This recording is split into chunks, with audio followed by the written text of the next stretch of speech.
Welcome. This is a Wise Man Speak, and I am your humble host, YOG the Wise. Today, we're going to talk about the 14th Amendment. Now, as we all know, the Supreme Court has heard talks in reference to the implementation of the 14th Amendment, and we are sitting back waiting on a decision. And there's been a lot of chatter on the web about the 14th Amendment.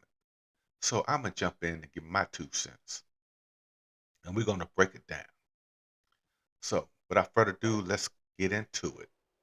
So, the 14th Amendment as it reads: all persons born or naturalized in the United States and subject to the jurisdiction thereof are citizens of the United States and of the state wherein they reside.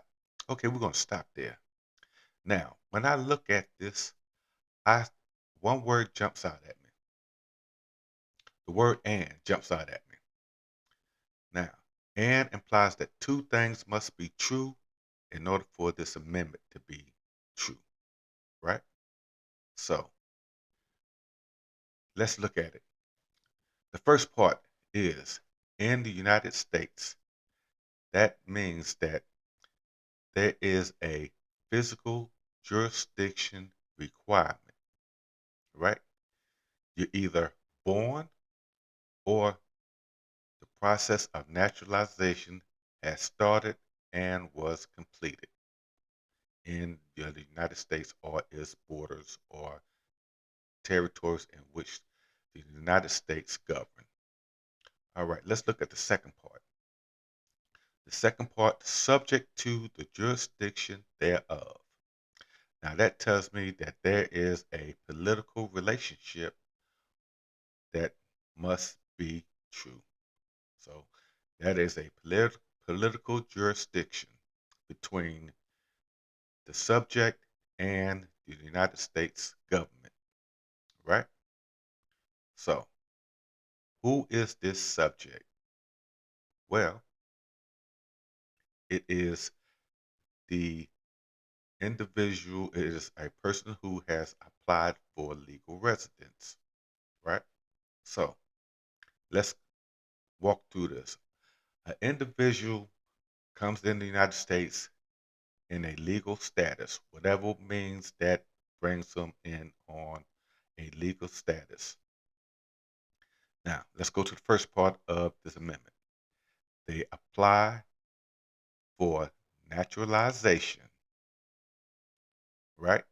So they put the application in and the process starts, right? Now, the second part they got to do is apply for legal residence. Now, so they are establishing a relationship. Once legal residence is approved, they have established legal jurisdiction. They are under the jurisdiction of the United States government. They become subjects, right? Now, the naturalization process is a lengthy process, right? So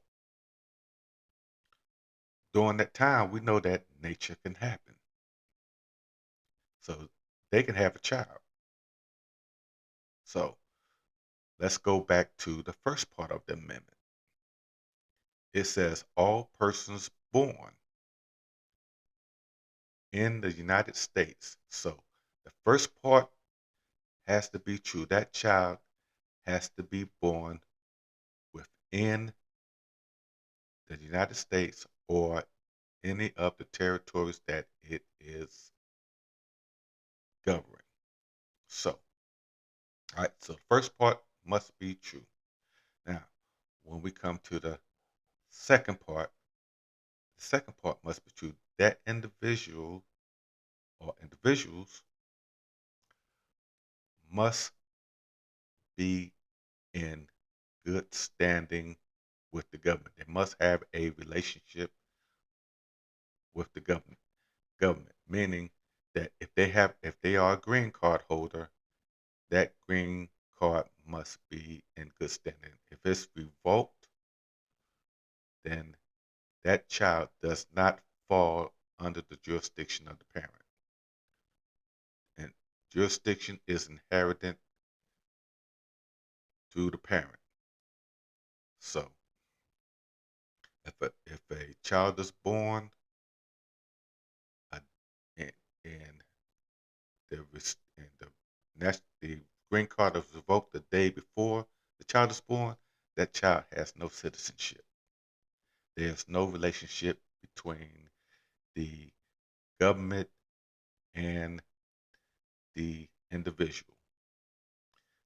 Just as when an illegal comes in to the United States and have a child, the first part of the amendment has been satisfied, but the second part of the amendment is not satisfied because there is no relationship between the government or the individual parent of the child.